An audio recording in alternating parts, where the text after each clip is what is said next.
Abraham enfanta Madian. Madian, Éthiopie, Couche. Respectivement Genèse chapitre 25, du verset 1 au verset 34, en particulier le verset 1 à 2, qui est expliqué dans Habakkuk chapitre 3, verset 7. Abraham est donc éthiopien, par 144 chemins, dont voici le premier qui est le plus simple. Abraham enfanta Madian.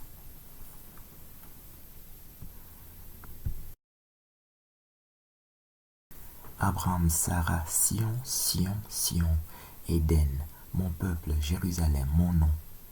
Éthiopie, Sion, Sion, Jérusalem, Jérusalem, Israël, Israël, roi d'Israël, le nom de l'Éternel, ma montagne sainte. Abraham et Sarah sont éthiopiens dans Isaïe chapitre 51, comme on le voit ici, et dans Sophonie chapitre 3, dans Isaïe chapitre 18, dans Ézéchiel chapitre 28.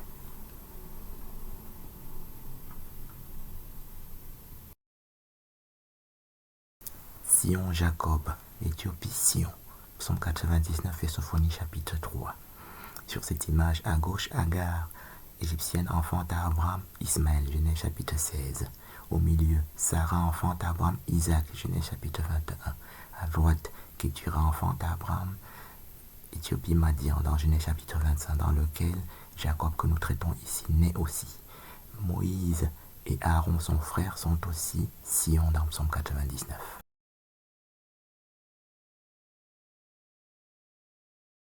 Abraham, Ismaël, Kédar, noir, Kédar, noir. Genèse chapitre 25, Cantique des Cantiques chapitre 1. En outre, Kédar et Madian, Sion, dans Isaïe chapitre 60, ce qui veut dire Madian, Éthiopie, dans Habakkuk chapitre 3, et Sion, Éthiopie, dans Sophonie chapitre 3. Dans Genèse chapitre 37, Ismaël est Madianite à 2 reprises, et dans Juge chapitre 8, Madianite à 7 reprises, et dans plusieurs autres endroits. Madian, Éthiopie.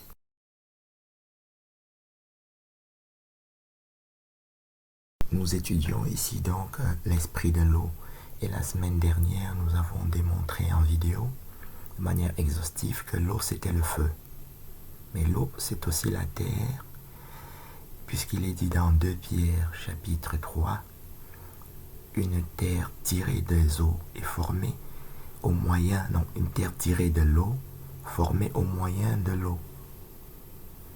2 Pierre chapitre 3, qui commence au verset 1, 2, 3 en disant que l'eau c'est le feu,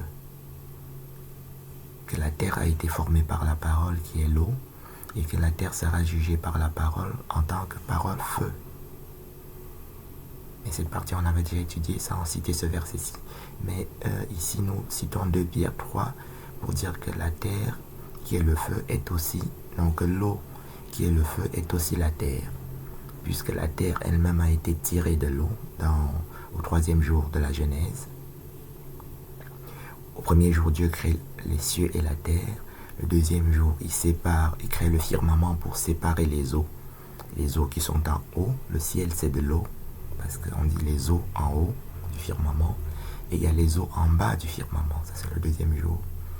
Le 3e jour de la création, Dieu crée la terre en demandant aux eaux, à l'eau, de s'isoler, de se retirer, en sorte que la terre apparaisse. Parce que la terre était cachée dans l'eau.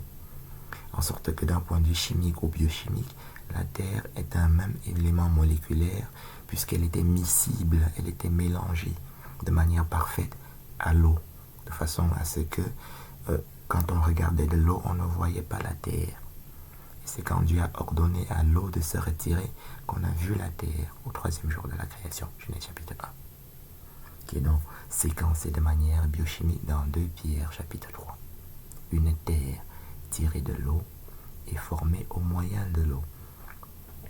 Donc, je l'explique de manière simpliste, mais l'eau ne s'est pas tout simplement retirée. 2 Pierre dit que biochimiquement, la terre elle-même a été formée à partir de l'eau. Je répète, 2 Pierre chapitre 3, une terre tirée de l'eau, ça c'est ce que j'avais expliqué, et c'est comme ça que Genèse chapitre 1 se lit. Mais Pierre explique le procédé alchimique, ou chimique, ou biochimique, il dit formé au moyen de l'eau. Ça veut dire que Dieu a pris de l'eau et il en a formé la terre. Voilà, ce qui fait que ça devient dans le même élément chimique, biochimique. Ce n'est pas de ça qu'on nous parlons aujourd'hui.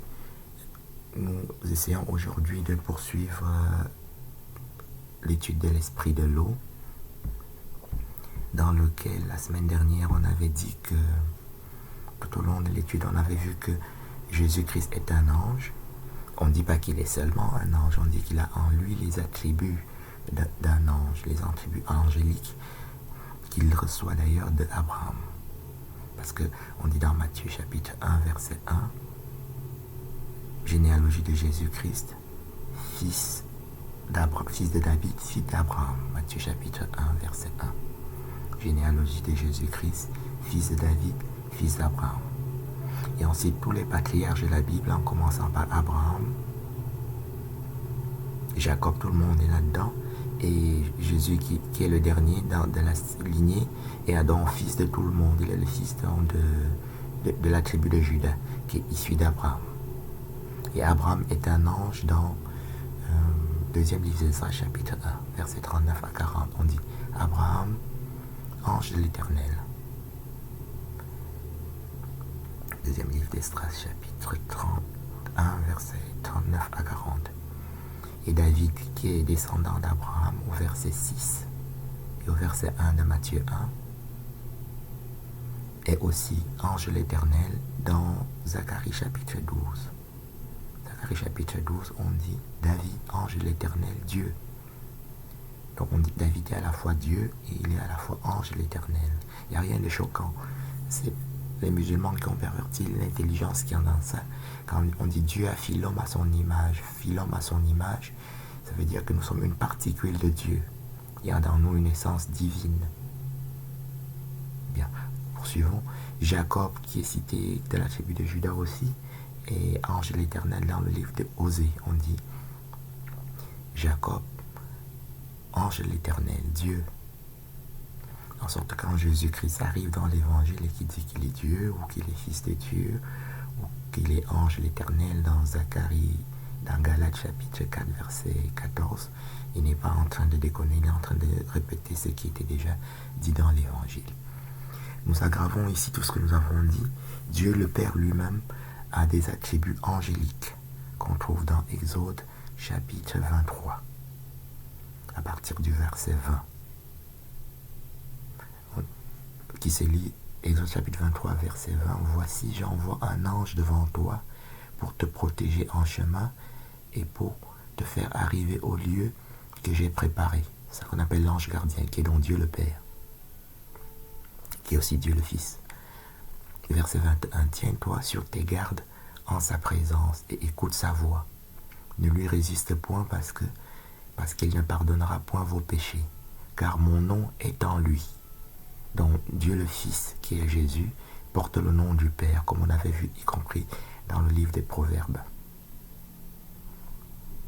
Car mon nom est en lui. Exode chapitre 23, verset 21. Au verset 22. Mais si tu écoutes sa voix, si tu fais tout ce que je te dirai, je serai l'ennemi de tes ennemis et l'adversaire de tes adversaires. Au verset 22, il nous dit que cet ange-là ne porte pas seulement son nom, sa voix, c'est la voix de Dieu. Parce que dans le monde dans lequel nous vivons, dans tous les pays, une femme peut porter le nom de son mari. Un fils porte le nom de son père aussi. Mais il ne porte pas sa voix. Donc, une femme peut aller à la banque, dire que mon mari a dit que, on téléphone au mari et on fait ce que la femme a dit. Le fils peut aussi aller à la banque ou dans n'importe quel endroit, dire que mon père a dit que, et on téléphone au père, on vérifie et on fait ce que le fils a dit. Mais la voix du père et la voix de l'épouse n'est pas la voix du mari. Alors qu'ici, l'ange gardien a le nom du Père, a le nom de Dieu, et il a la voix de Dieu. Donc s'il te parle la nuit pendant ton sommeil ou même pendant que tu es éveillé, tu ne distingues pas sa voix de la voix de Dieu. C'était le verset 22. Mon ange marchera devant toi et te conduira chez les Amoréens, les Essiens, les Phérésiens, les Cananéens, les Éviens, les Jébusiens, et je les exterminerai. Ici, il nous cite ce qu'on appelle la terre promise, qui se trouve dans Genèse chapitre 15, la terre promise. Le mot terre promise apparaît dans Hébreux chapitre 11, dans la Bible ordinaire que nous avons tous les jours. Sinon, terre promise en un seul mot, comme ça n'existe pas dans la Bible que nous avons, sauf à cet endroit-là, dans la Bible élargie des Éthiopiens, dans lequel il y a le livre des Jachères, le livre des Jubilés. On trouve aussi terre promise répétée à plusieurs reprises. Et c'est la même chose ici. On dit, ça c'est défini par Euphrate amoréen, Euphrate kénien, Euphrate essien, Euphrate phérézien, Euphrate cananéen, Euphrate évien, Euphrate jébusien. Dans Genèse chapitre 15, du verset 18 au verset 21. Et tout le monde qui a été cité, les 7 noms cités, ici il y en a 6, mais dans Genèse chapitre 15, il y en a même 10.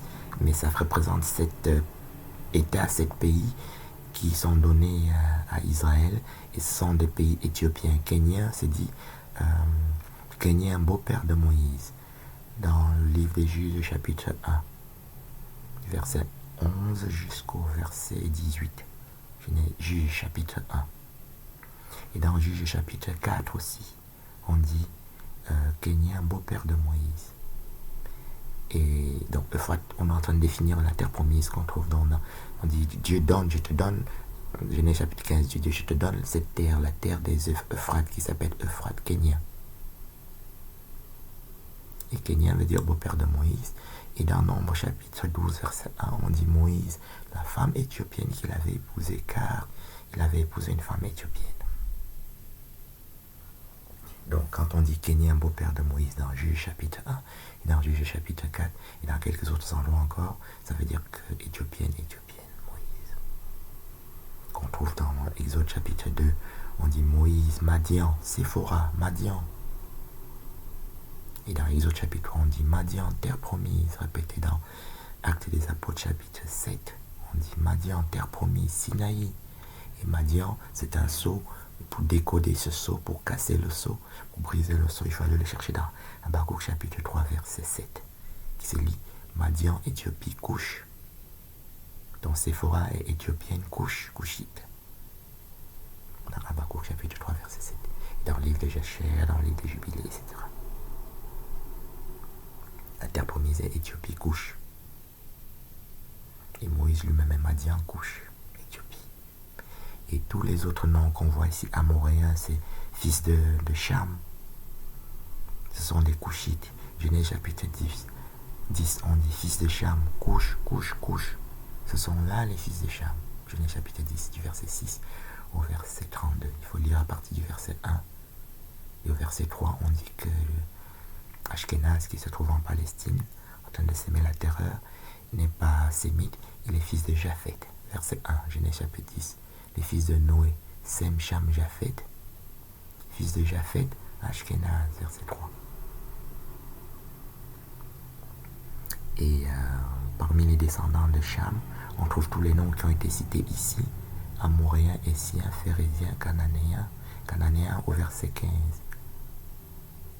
14 à 15. Philistins au verset 14 de Genèse 10. Jébusiens au verset 15. 16. Tyr et Sidon et Sodome et Gomorrhe au verset 19 et suivant de Genèse 10. Et Sien, c'est Het au fils de Canaan, Canaan étant lui-même fils de Cham. Et l'Égypte est le pays de Cham dans Psaume 106, verset 21 à 22, on dit Égypte, le pays de Cham. Répété comme tel dans Psaume 105, verset 23, Égypte, le pays de Cham. Répété de la même façon dans Psaume 105, verset 27, Égypte, le pays de Cham. Répété encore dans Psaume 78, verset 51, Égypte, le pays de Cham. Les gens qui ont construit les pyramides sont couchites à 3 reprises. On dit fils de Cham, couche, couche, couche. Et tous les noms qu'on a cités ici, amoréens, cananéens, ce sont des couchites dans Genèse chapitre 10. Donc nous devons nous inquiéter que l'humanité ait pu arriver à un tel degré d'ignorance. Il y a 1,5 milliard de Chinois, ils ne savent rien de ce qu'on vient de dire ici. 1,5 milliard d'Indiens, ils ont des traditions terribles, mais ils ne savent rien. Il y a 8 milliards de gens sur la Terre, et ils ne savent rien non plus.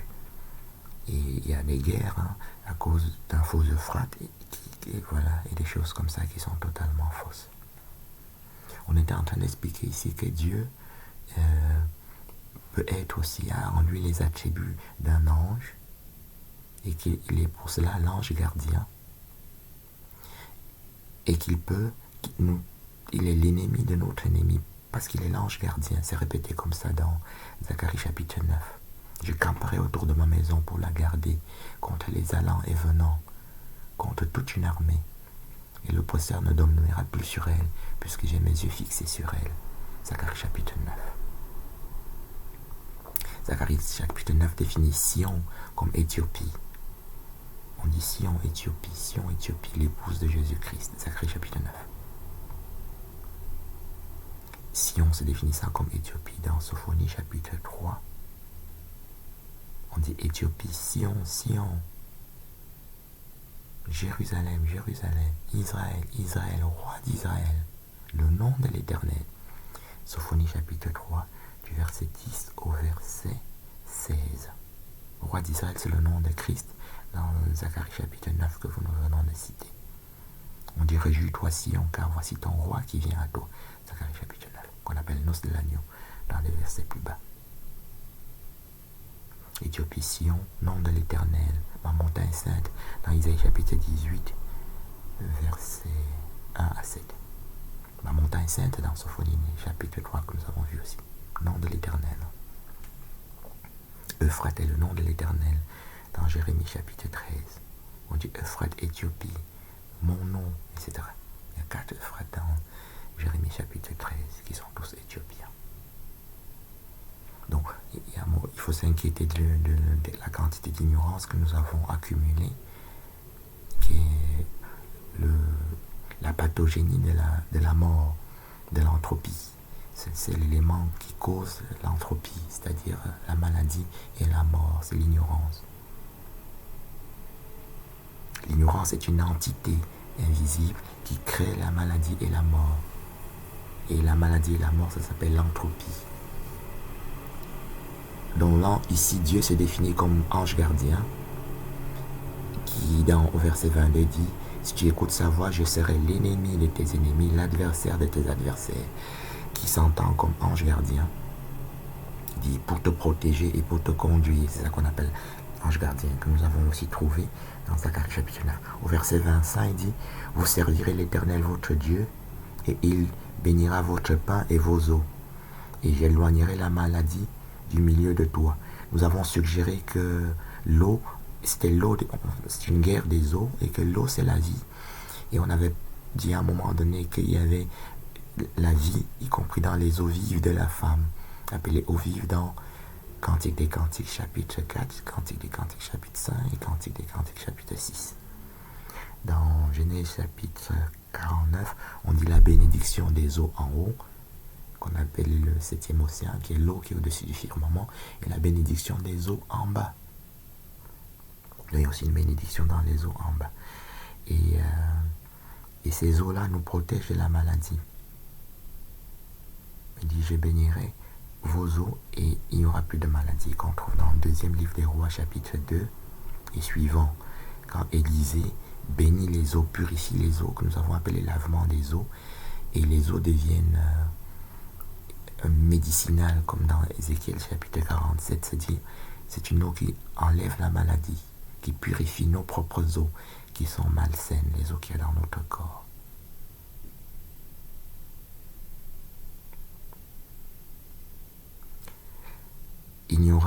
Verset 26, il n'y aura pas dans ton pays ni femme qui avorte, ni femme stérile. Dans le 2e livre des rois, chapitre 2 et suivant, le rite du lavement des eaux que Élisée instaure permet de guérir de la stérilité aussi, comme nous le voyons ici. Il n'y a qu'une seule femme stérile dans la Bible qui s'appelle Michal, c'est l'une des épouses de David, qui est la fille du roi Saül, qui était le roi qui était avant David. Et elle devient stérile parce qu'elle s'est moquée de Dieu, en se moquant de David, parce que David était en train de danser pour Dieu. Elle est restée donc stérile à vie. Sinon, toutes les autres stérilités ont été guéries. Les personnes s'approchant de Dieu pour se reconnecter à Dieu. Par exemple, Sarah, qui est l'épouse d'Abraham. Par exemple, Rebecca, la belle-fille de Sarah, épouse de Isaac. Le verset 22, le verset 23 qui parlait d'Amoréens, Jébusiens et qui définit la terre promise, définit aussi le tombeau des patriarches qui se trouve en Palestine, qui est totalement faux, à 100%, à 1000%, il est faux. Il y a plusieurs manières d'y arriver. Moïse meurt dans Exode chapitre 34, pardon, dans Deutéronome 34, et on dit Moïse, personne n'a connu son sépulcre jusqu'à ce jour. Voilà. C'est le Christ qui est l'ange gardien ici, qui enterre Moïse au pays de Moab, et dans un endroit qui est connu par Jésus-Christ tout seul, comme on trouve aussi dans le livre de Jude, au chapitre 1, Jude, chapitre 1, c'est un livre du Nouveau Testament. Et Jésus-Christ s'y trouve sous le forme d'archange Michel, avec Moïse. Et dans Deutéronome 34, Jésus enterre Moïse au pays de Moab, dans un endroit qui est connu de lui tout seul. Et on précise, Moïse, personne n'a connu son sépulcre jusqu'à ce jour. Donc quand l'Antéchrist qui se trouve en Palestine nous présente le tombeau de Moïse, que les Chinois, ils viennent 1,5 milliard de Chinois viennent visiter ça, ça veut dire qu'ils savent rien. Il y a 1 milliard d'Indiens aussi qui vont visiter ça, ils savent rien. Il y a 8 milliards de gens sur la Terre, y compris les Français, parce qu'il y avait des savants en France auparavant, mais ils ne savent plus rien de nos jours. Et on est inquiets, nous commençons à nous inquiéter que nous ayons accumulé une quantité d'ignorance comme ça. 8 milliards de gens, ils ne savent pas ça. Donc, ils n'ont pas lu, les prêtres catholiques, les protestants, ils lisent pas, ils disent qu'ils lisent la Bible, mais ils n'ont pas lu, parce que c'est écrit comme ça textuellement, que personne n'a connu le sépulcre de Moïse jusqu'à ce jour. Jusqu'à ce jour veut dire jusqu'à maintenant. Pour nous qui sommes finis, qu'on appelle finitude en philosophie. Et pour Dieu qui est infini, qui est éternel, ça veut dire que jusqu'à la fin des temps, qui est infini pour lui, personne ne connaîtra le sépulcre de Moïse. Par ailleurs, Sarah, qui est la première des patriarches qui meurt dans Genèse chapitre 23, est enterrée chez les Hétiens.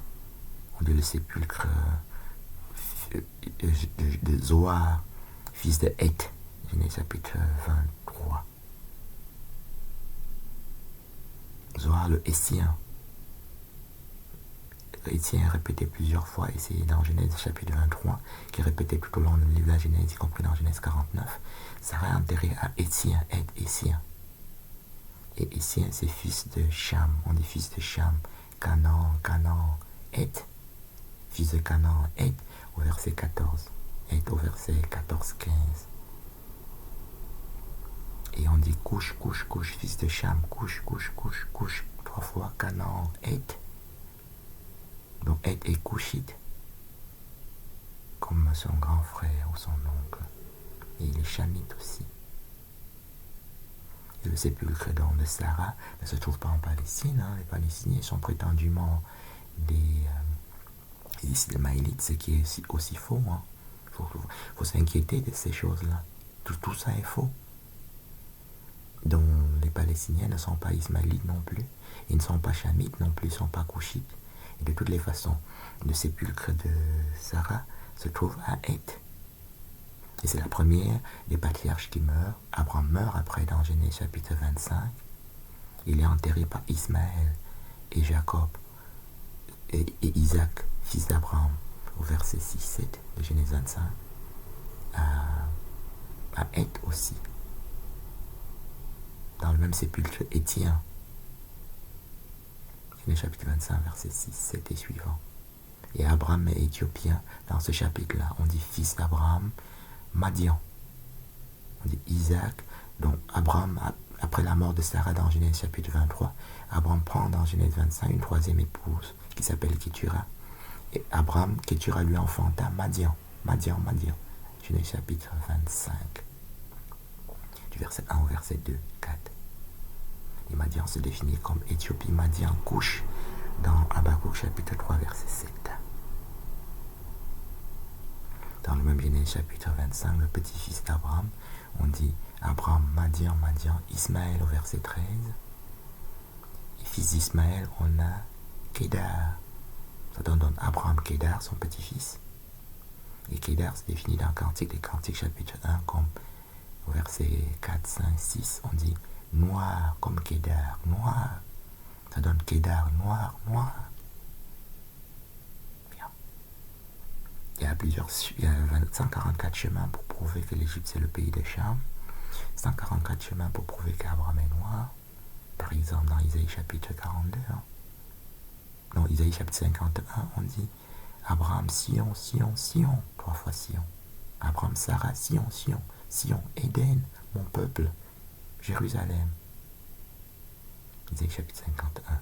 Et Sion, nous l'avons vu, c'était Éthiopie, Israël, Jérusalem, dans Sophonie chapitre 3. Et dans Isaïe chapitre 18. Dans quelques 144 autres endroits. Je répète, Isaïe chapitre 51, c'est lit Abraham, Sarah, Sion, 3 fois Sion, Éden. Et Éden c'est défini comme Éden diamant dans Ézéchiel chapitre 28, verset 13.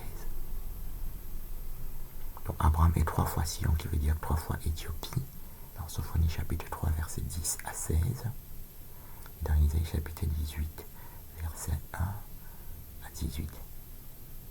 Bien. Ici nous avons démontré donc la démonstration ici est un peu plus compliquée que dans les autres démonstrations que nous avions faites avant.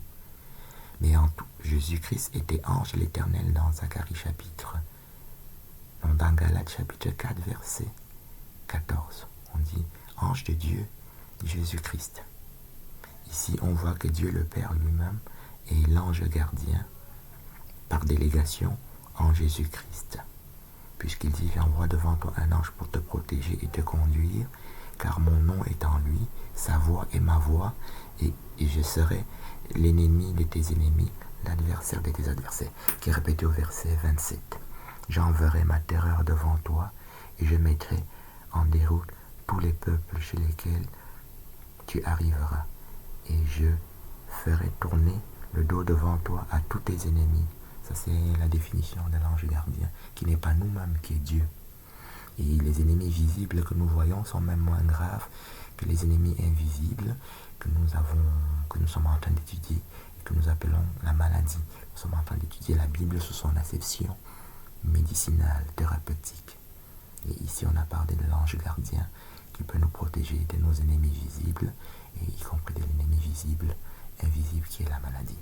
Et en passant, on a dit que le tombeau des patriarches est faux à 100%. Le sépulcre de Moïse est grossièrement faux dans Deutéronome chapitre 34, du verset 1 au verset 7, dans lequel il est dit Moïse, personne n'a connu son sépulcre jusqu'à ce jour. Deutéronome chapitre 34. Le sépulcre de Sarah, première des patriarches qui meurt, dans Genèse chapitre 23, et à Étien, Zoar, qui veut dire fils de couche, de Cham, couche, dans Genèse chapitre 10. Abraham, dans Genèse 25, meurt, et son sépulcre se trouve aussi à Étien, dans Genèse chapitre 25, répété dans Genèse chapitre 49. Isaac, son fils, et Rebecca meurent ensuite dans Genèse chapitre 35, et leur sépulcre se trouve aussi à Étien. Dans la Bible que nous avons, on ne décrit pas, on ne donne pas de détails précis, sauf dans Genèse 49 où on dit qu'ils sont enterrés à Étien. Mais la mort de Rebecca et la mort d'Isaac est décrite en détail dans le livre des Jubilés et dans le livre de Jachère, en détail. On dit tout, comment il a été enterré. Comment Rebecca aussi a été enterrée. Mais comment elle est morte. Et puis Jacob, qui est le petit-fils d'Abraham, né dans Genèse chapitre 25 et mort dans Genèse chapitre 49, il répète lui-même avant de mourir tout ce que je viens de dire. Il dit, vous m'enterrez dans le sépulcre d'Abraham, qu'il a acheté comme propriété sépulcrale au fils de Heth. Et là, il dit, là a été enterré Abraham et Sarah, sa femme. Là ont été enterrés Rebecca et Isaac. Il parle de ses parents. C'est Jacob qui parle. Il dit, là j'ai enterré Léa. Léa, c'est l'une de ses épouses qui est morte avant lui et qui l'a enterrée à cet endroit-là.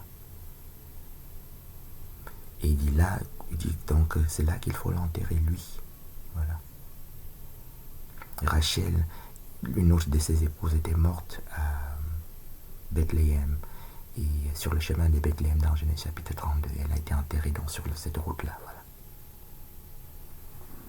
Et on dit Bethléem Kenya dans le premier livre des Chroniques chapitre 2, verset 54 au verset 55. On dit Bethléem Kenya, Hamath.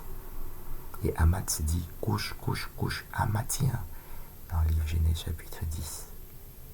Donc Bethléem est à la fois Kenya, qui veut dire Kenya, beau-père de Moïse. Et Moïse, sa femme s'appelle Séphora Madian dans Exode chapitre 2, qui veut dire Madian Éthiopie dans Habakkuk chapitre 3, verset 7. Et beau-père de Moïse, Kenya, beau-père de Moïse, qui veut dire dans Nombre chapitre 12, verset 1, Moïse, la femme éthiopienne qu'il avait épousée, car il avait épousé une femme éthiopienne. Donc, premier livre des Chroniques, chapitre 2, on dit Bethléem, Kenya, du verset 54 au verset 55. Et on dit encore Bethléem, Hamath, dans les mêmes chapitres, dans le même chapitre, les mêmes versets. Et Hamath, c'est dans Genèse chapitre 10, on dit fils de Cham, couche, Hamathien, ce sont là les fils de Cham. Couchite veut dire noir, dans Jérémie chapitre 13, verset 23. On était en train d'essayer de démontrer ici que Dieu a des attributs angéliques.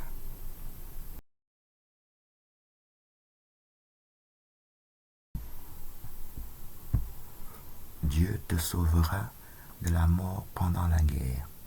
Job chapitre 5, verset 20. Dieu te sauvera de la mort pendant la guerre. Le même chapitre, en partant du verset 17. Dieu avec un point d'exclamation. Dieu te sauvera de la mort pendant la guerre.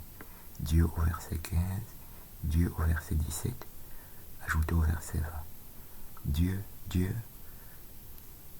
te sauvera de la mort pendant la guerre. 3 dieux. Premier Dieu au verset 8, puis au verset 15, au verset 17, ajouté au verset 20 de Job chapitre 5. Dieu,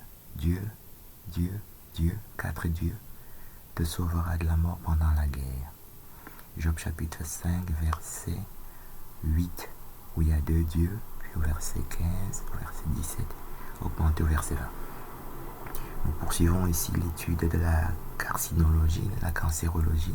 Job est atteint d'un cancer généralisé, disséminé, métastatique, cutané au départ, primitif cutané. Et c'est de cette guerre-là qu'il nous parle, parce qu'on avait suggéré dans cette étude ici que la guerre avec les militaires est même moins grave que la guerre qui nous donne la mort, qui est la maladie. La maladie dont Job souffre, c'est un cancer primitif cutané qui a généralisé. Et dans Job chapitre 19 au verset 20, Job dit « Mes os sont attachés à ma peau et à ma chair, il ne me reste que la peau des dents. » Job dit qu'il est comme les momies égyptiennes, qu'on appelle en médecine une cachexie. Ça veut dire qu'il est totalement mince, maigre. La peau des dents, c'est les gencives. Quand on voit les momies égyptiennes, la peau est totalement anhydre et desséchée et on voit les dents. Et les dents, c'est l'os. Et ce qu'on voit, c'est l'émail. Et ça fait partie de l'os. Et puis, c'est l'âme. L'os, c'est l'âme, comme on avait défini. Il devient une âme qui est immortelle, mais il est un mort. Il est cachectique, totalement cachectique. C'est ça qu'il essaye de dire. Le verset 20, pris en entier, c'est lui. Il te sauvera de la mort pendant la famine et des coups du glaive, qu'on appelle épée, pendant la guerre. Donc, Job dit que Dieu peut te sauver de la famine. Donc, la guerre maladie, ça on a déjà expliqué, qui tue plus que la guerre, puisqu'il y a 1 million de morts de toutes sortes de maladies cardiovasculaires, cancer et autres, par exemple dans un pays comme la France chaque année, alors qu'il n'y a pas la guerre. Voilà. Donc, et c'est une guerre qui est interne, qui est la guerre maladie. Et Job décrit ici la famine. Il y a 3 types de famine. La première famine, la plus usuelle, c'est celle qui est due à la sécheresse par exemple. Ça c'est la première famine qu'on connaît tous et qui est grave et fait une grosse mortalité. Mais il y a des gens qui sont des commerçants dans les pays voisins par exemple où il n'y a pas de la sécheresse, ils emportent la nourriture chez vous, ils vendent à un grand prix et au minimum les riches peuvent survivre. Donc ça c'est la première famine. Il y a la famine pendant la guerre. Donc on peut considérer que la deuxième famine, ici il y a la famine et guerre dans le même verset, 20 de Job chapitre 5. La famine pendant la guerre, comme on a au Yémen maintenant, c'est grave, ou en Syrie, c'est beaucoup plus grave parce que les grands commerçants dans les pays voisins ne peuvent pas emporter la nourriture sur les sites où les gens ont faim parce que ce serait au péril de leur vie. Ce qui fait qu'il y a une mortalité importante, plus importante que dans la famine due à la sécheresse. Et la troisième famine, qui est dans le cancer de Job, qui est la maladie carcinologique, qui est le cancer, est plus pernicieuse que les deux premières. Parce que c'est une famine intelligente. C'est une famine première, dans le sens que le cancer sécrète des substances qui sont cachectisantes, par exemple, qui font que tu maigris, même si tu manges. Par exemple, en créant un hypermétabolisme, quelqu'un peut dépenser, un cancéreux, parfois il arrive parce qu'il est mince, il est maigre. Parce que son cancer crée un hypermétabolisme, il dépense 6000 calories, 8000 calories par jour comme un bûcheron, alors qu'il ne fait rien. Et que même en le nourrissant de force, en le gavant par voie intraveineuse par exemple, on n'arrive pas à vaincre ce genre de famine. Et c'est ça que Job est en train de nous décrire, par exemple, dans Job chapitre 19 et dans ce verset ici de Job chapitre 5. Il y a aussi des substances qui sont anorexigènes que tu n'as pas faim. Ça sort du cancer, des substances qui font que tu n'as pas faim. C'est comme une sorte d'amphétamine, tu n'as pas faim, tu n'as pas envie de manger. Voilà. Tu n'as pas faim du tout et tu maigris aussi pour cette raison-là. Donc il y a toute une intelligence dans le cancer pour faire que tu maigrisses et que tu meurs même déjà pour cette seule raison. Et Job dit ici que Dieu à 4 reprises peut te délivrer premièrement de la mort qui est due à ton cancer, qui est une guerre interne, et de la famine qui est due à cette guerre interne, qui est une famine qui est opiniâtre, qui est pernicieuse, c'est-à-dire qui donne la mort. Elle est définie comme ça dans le livre d'Ézéchiel. On dit famine pernicieuse qui donne la mort. C'est une famine qui est programmée pour te tuer, parce qu'elle a en elle une intelligence pernicieuse. Job chapitre 5 aujourd'hui, au verset 18, il fait la plaie et il la bande, il blesse et sa main guérit. Job est en train de dire que la pathogénie de son cancer vient de Dieu et pas du diable. On avait suggéré au début du mois de novembre, au commencement de cette étude qu'on avait déjà initiée l'année dernière, en avril, et qu'on avait arrêté pour faire d'autres choses, et que nous avons reprise ici en novembre. Au commencement, on a dit que l'ange de la mort dans la Bible, c'était Dieu.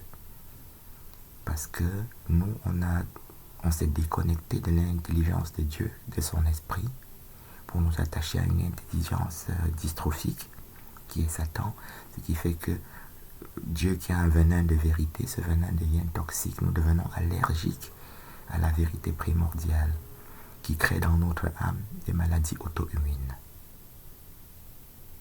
Et nous sommes ici en train de parler de Job.